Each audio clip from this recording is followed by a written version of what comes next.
semuanya, selamat datang. Kali ini kita akan mempelajari tentang sejarah kerajaan Hindu-Buddha di Indonesia, yaitu Kerajaan Pajajaran.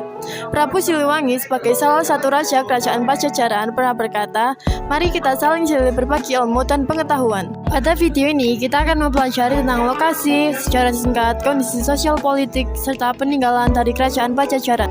Yang pertama adalah lokasi Kerajaan Pajajaran. Pakuan Pajajaran atau Pajajaran adalah ibu kota dari Kerajaan Sunda yang pernah berdiri pada tahun 1030 sampai 1579 Masehi di Tatar Pasundan, wilayah barat Pulau Jawa.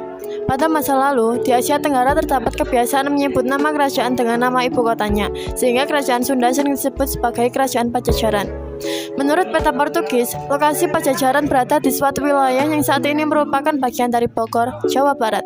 Sumber utama dari sejarah yang mengandung informasi mengenai kehidupan sehari-hari di Pajajaran dari abad ke-15 sampai awal abad ke-16 dapat ditemukan dalam naskah kuno Bujangga Manik.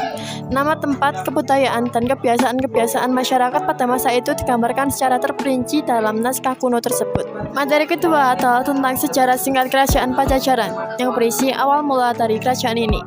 Kerajaan Pajajaran berdiri pada tahun 923 Masehi dan berakhir pada 1597 Masehi. Menurut naskah kuno cerita Parahyangan yang ditulis pada abad ke-16 Masehi, Kerajaan Pajajaran merupakan gabungan dua kerajaan, yakni Kerajaan Sunda dan Kerajaan Galuh. Sebelum bergabung, kedua kerajaan itu masuk dalam wilayah kekuasaan Kerajaan Tarumanegara. Pasca Tarumanegara kalah dari Sriwijaya, kedua kerajaan memberontak dan melepaskan diri. Setelah melepaskan diri, Kerajaan Sunda dan Kerajaan Galuh mendeklarasikan diri sebagai kerajaan yang berdaulat. Konon, kedua kerajaan ini hampir berperang setelah Raden Baribin dari Kerajaan Majapahit mengungsi ke Kerajaan Galuh. Raden Baribin diterima dengan baik oleh Raja Kerajaan Galuh, Dewa Niskala. Raden Baribin lalu menikahi salah satu anak dari Raja Dewa Niskala, yaitu Ratna Ayu Kirana. Pernikahan ini menyulut amarah Raja Susuk Tunggal dari Kerajaan Sunda. Dewa Niskala dianggap melanggar aturan adat yang telah ditetapkan setelah peristiwa Bubat. Pertikaian kedua raja pun berhasil direndam oleh Jaya Dewata, anak dari Raja Dewa Niskala yang juga menantu dari Raja Susuk Tunggal. Jaya Dewata mendamaikan dengan memberi syarat kedua raja harus turun tahta dengan menunjuk seorang untuk meneruskan tatahnya. Raja Dewa Niskala dan Raja Susuk Tunggal sepakat menyerahkan tumpuk kekuasaannya kepada Jaya Dewata. Terpilihnya Jaya Dewata sebagai raja menandakan bersatunya kedua kerajaan tersebut. Jaya Dewata kemudian diberi gelar Sri Baduga Maharaja atau lebih dikenal sebagai Prabu Siliwangi yang memerintah Kerajaan Pajajaran pada 1482 hingga 1521 Masehi. Berikut adalah tokoh yang pernah memimpin Kerajaan Pajajaran. Raja pertama adalah Sri Baduga Maharaja atau Prabu Siliwangi dengan periode 1482 sampai 1521 Masehi. Dilanjutkan oleh Surawisesa dengan periode 1521 sampai 1535 Masehi. Dan diteruskan oleh Ratu Dewata sejak 1535 sampai 1543 Masehi. Dan dipimpin oleh Ratu Sakti sejak 1531 sampai 1551 Masehi. Pemimpin kelimanya adalah Ratu Nilakendra pada periode 1551 sampai 1567 Masehi. Dan kepemimpinan ini diakhiri oleh Raga Mulya pada tahun 1567 sampai 1579 Masehi. Materi ketiga adalah tentang kehidupan sosial politik dari Kerajaan Pajajaran. Kehidupan masyarakat Pajajaran dapat digolongkan menjadi golongan seniman seperti pemain gamelan, penari, dan badut. Ada juga golongan petani, golongan pedagang, golongan yang dianggap jahat seperti tukang copet, tukang rampas, begal, maling, perampok, dan lain-lain. Masa kejayaan Kerajaan Pajajaran. Kerajaan Pajajaran pada masa pemerintahan Sri Baduga Maharaja mengalami masa keemasan. Alasan ini pula yang banyak diingat dan dituturkan masyarakat Jawa Barat, seolah-olah Sri Baduga atau Siliwangi adalah raja yang tak pernah purna, senantiasa hidup abadi di hati dan pikiran masyarakat. Pembangunan Pajajaran di masa Sri Baduga menyangkut seluruh aspek kehidupan. Tentang pembangunan spiritual dikisahkan dalam cerita Parahyangan.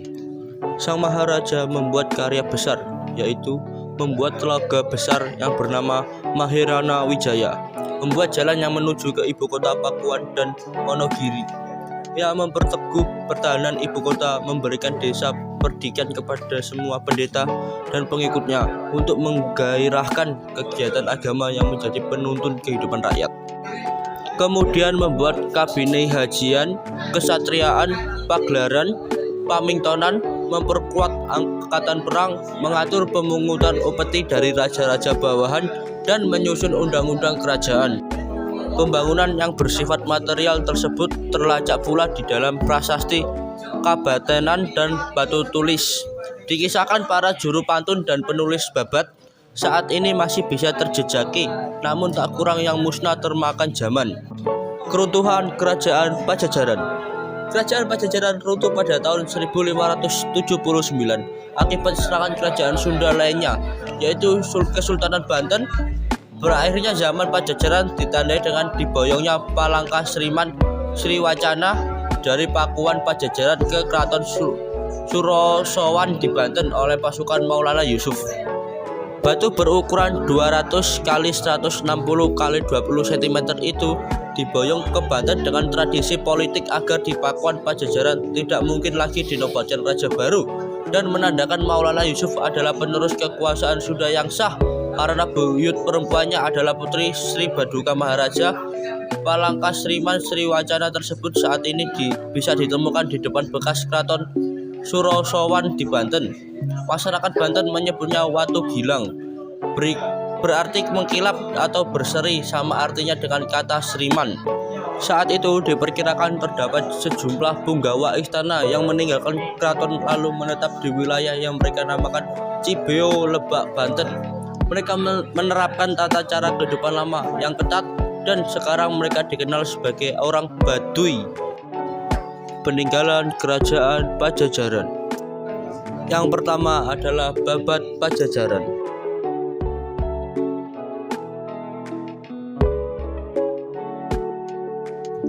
Yang kedua adalah Prasasti Batu Tulis.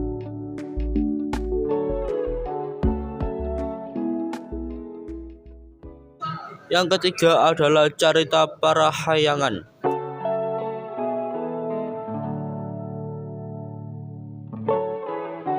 Yang ketiga adalah Kidung Sundayana.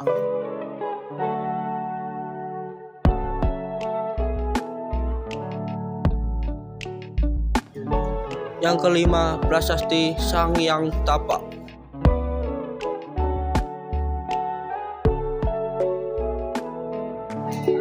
Yang keenam adalah Prasasti Perjanjian Sunda Portugal.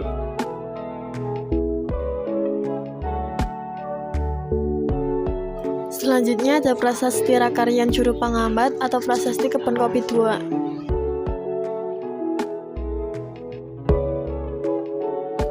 Dan yang terakhir adalah Prasasti Astana Gede atau Prasasti Kawali.